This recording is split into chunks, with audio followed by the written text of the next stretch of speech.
Assalamualaikum warahmatullahi wabarakatuh. Bismillahirrahmanirrahim. Halo semuanya, anak-anak ibu yang soleh dan solehah kelas 7 MTS Darussalam Sukabumi. Bagaimana kabarnya hari ini? Alhamdulillah, luar biasa. Allahu Akbar. Alhamdulillah, semoga semuanya dalam keadaan sehat walafiat ya. Walaupun kita tidak bertatap muka langsung, tetapi kita harus tetap semangat dalam belajar. Baik, sebelum memulai pembelajaran, marilah kita awali terlebih dahulu dengan membaca basmalah. Bismillahirrahmanirrahim.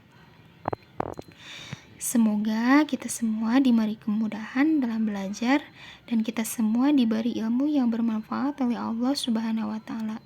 Amin ya rabbal alamin. Nah, tadi kita sudah membaca doa. Selanjutnya kita akan mulai pembelajaran hari ini. Siapkan buku tulisnya agar nanti jika ada yang penting bisa langsung dicatat, agar kalian juga mendapatkan ilmu dari pembelajaran kita, tidak hanya sekedar menyimak lalu lupa. Baiklah, langsung saja hari ini kita akan belajar pada bab kedua, pada bab ketiga yang berjudul menggapai ridho Allah Subhanahu wa taala dengan sikap dermawan dan menghindari kikir. Berikut adalah kompetensi intinya. Pertama, K1, menghargai dan menghayati ajaran agama yang dianutnya. K2, menghargai dan menghayati perilaku jujur, disiplin, tanggung jawab, peduli, toleransi, gotong royong, satuan, percaya diri, dan santun, percaya diri, dan berinteraksi secara efektif dengan lingkungan sosial dan alam dalam jangkauan pergaulan dan keberadaannya. 3. Memahami pengetahuan faktual, konseptual, dan prosedural berdasarkan rasa ingin tahunya tentang ilmu pengetahuan, teknologi, seni budaya terkait fenomena dan kejadian tanpa mata. 4. Mengolah, menyaji, dan menalar dalam ranah konkret, menggunakan, mengurai, merangkai, memodifikasi, dan membuat, dan ranah abstrak, menulis, membaca, menghitung, menggambar, dan mengarang sesuai dengan yang dipelajari di sekolah dan sumber lain yang sama dalam sudut pandang atau teori. Selanjutnya yaitu kompetensi dasar. Kompetensi dasar 1.2 yaitu menerima bahwa Allah Subhanahu wa taala mencintai orang yang pemurah dan membenci orang yang kikir. Kompetensi dasar 2.3 menjalankan sikap peduli kepada masyarakat.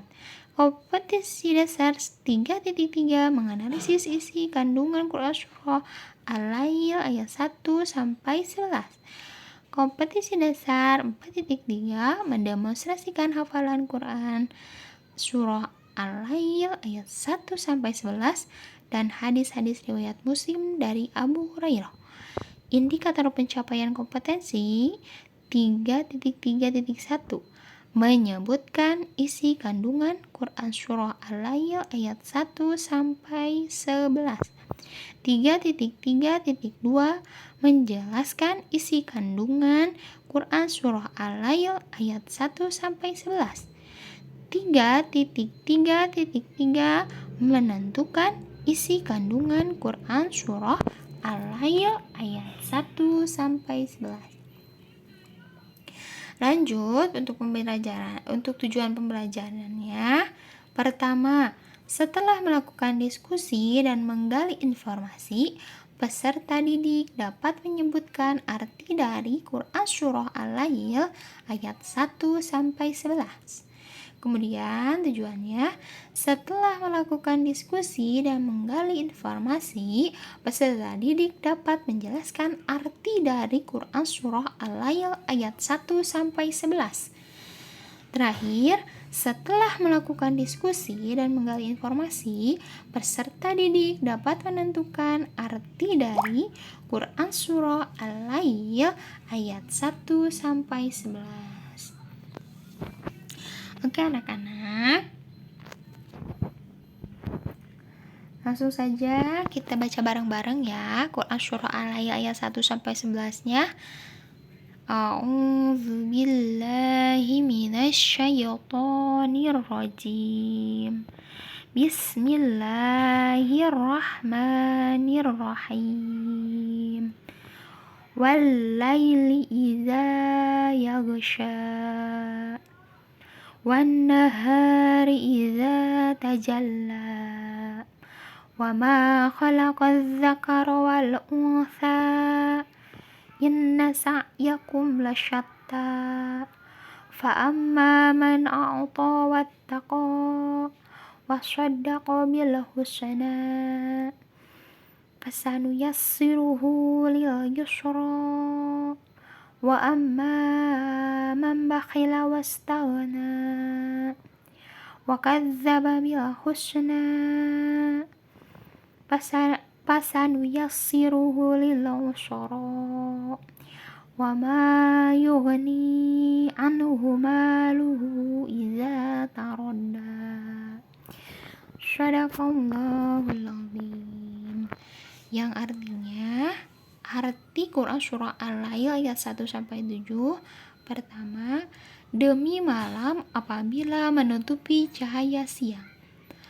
2. Demi siang apabila terang benderang. 3. Demi menciptakan laki-laki dan perempuan. 4. Sungguh usahamu memang beraneka macam. 5. Maka barang siapa memberikan harta di jalan Allah dan bertakwa. 6. Dan membenarkan adanya pahala yang terbaik yaitu surga. 7. Maka akan kami mudahkan baginya jalan menuju kemudahan atau kebahagiaan. Arti dari ayat 8 sampai 11. 8. Dan adapun orang yang kikir dan merasa dirinya cukup atau tidak perlu pertolongan Allah. 9. Serta mendustakan pahala yang terbaik. 10. Maka akan kami mudahkan baginya jalan menuju kesukaran atau kesengsaraan. 11. Yang terakhir, dan hartanya tidak bermanfaat baginya apabila dia telah binasa.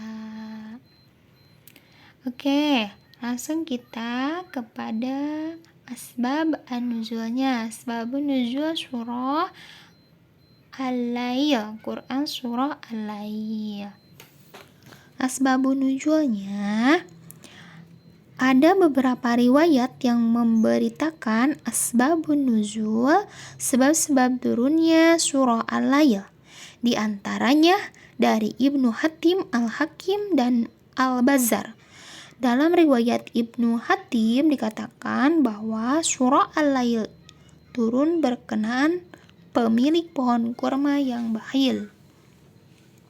Diceritakan bahwa pemilik pohon kurma tersebut memiliki pohon yang mayangnya menjulur hingga ke rumah tetangganya yang fakir dan memiliki banyak anak. Tiap kali berbuah, ia memetik hasilnya dari rumah tetangganya. Namun, bila kurma tersebut jatuh dan dipungut oleh anak-anak tetangganya yang fakir, ia segera merampasnya. Bahkan yang sudah masuk ke mulut anak-anak itu juga dipaksa akan dikeluarkannya. Kemudian, orang fakir itu mengadukan hal itu kepada Nabi Muhammad SAW yang berjanji akan menyelesaikan masalahnya. Nabi kemudian bertemu dengan pemilik kurma dan bersabda, "Berikanlah kepadaku pohon kurma yang mayangnya menjulur ke rumah si Anu. Aku dan bagimu sebagai gantinya pohon kurma di surga." Pemilik pohon kurma itu berkata, "Hanya sekian tawaranmu, Tuan." Aku mempunyai banyak pohon kurma dan pohon kurma yang dibinta itu paling baik buahnya. Kemudian pemilik pohon kurma itu pergi. Pembicaraan itu didengar oleh seorang dermawan yang langsung datang kepada Nabi dan berkata, "Apakah tawaran Tuhan itu berlaku juga bagiku jika pohon kurma itu telah menjadi milikku?" Nabi menjawab, "Ya." Orang itu kemudian menemui pemilik pohon kurma. Pemilik pohon kurma itu berkata, "Apakah engkau tahu bahwa Muhammad SAW menjanjikan pohon kurma di surga sebagai ganti pohon kurma yang mayangnya menjuluk rumah tetanggaku, dan bahwa aku telah mencatat tawarannya.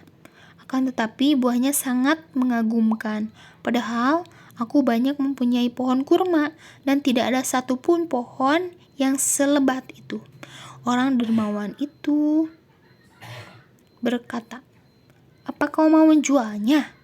Ia menjawab, "Tidak, kecuali apabila ada orang yang sanggup memenuhi keinginanku. Akan tetapi pasti tidak akan ada yang sanggup." Dermawan itu berkata lagi, "Berapa yang engkau inginkan?" Ia berkata, "Aku ingin 40 pohon kurma." Ia pun terdiam dan kemudian berkata lagi, "Engkau minta bukan, baik, aku berikan 40 pohon kurma kepadamu, dan aku minta saksi jika engkau benar mau menukarnya." Ia memanggil sahabat-sahabatnya untuk menyaksikan pertukaran itu.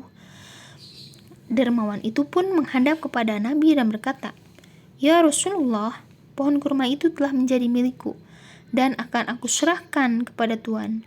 Nabi Muhammad kemudian menemui fakir itu. "Ambillah pohon kurma ini untukmu dan keluargamu."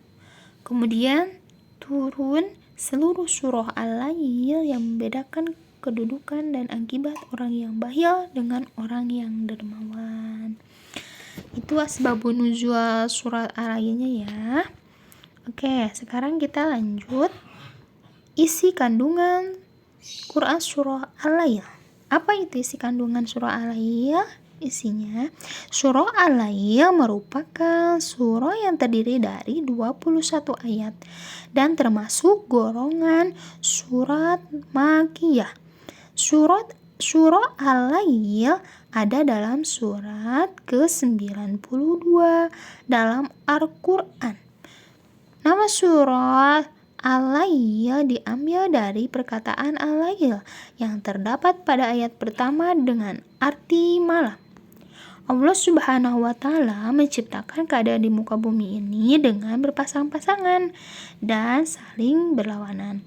Ada siang, ada malam, ada gelap, ada terang, dan lain sebagainya. Seringkali Allah Subhanahu wa Ta'ala menggunakan ciptaannya untuk bersumpah. Dalam Al-Quran banyak kita temui sumpah yang dilakukan oleh Allah Subhanahu wa Ta'ala.